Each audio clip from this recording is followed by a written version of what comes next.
तू किती स्पष्टीकरण दी, तू चुकलेला आहे हेच मान्य कर.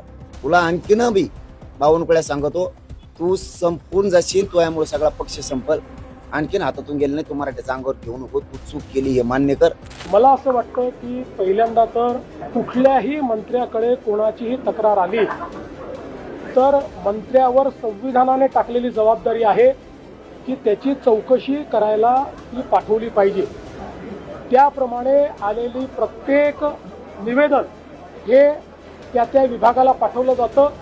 अशाच पद्धतीचं आलेलं निवेदन हे विभागाला गेलेलं आहे. त्या निवेदनामुळे विभाग कुठला निर्णय करत नाही, विभाग पुराव्यांच्या आधारावर करतो. त्या ठिकाणी जी कमिटी आहे ही कमिटी सरकारला बांधील नाही, ती सरकारला रिपोर्ट देखील करत नाही. त्यांना पूर्णपणे न्यायालयाचा अधिकार आहे.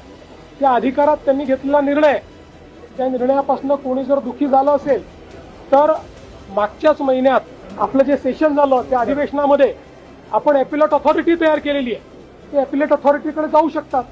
पण केवळ एखादा मंत्री ओबीसी आहे म्हणून त्याला अशा पद्धतीनं टार्गेट करणं हे योग्य नाही.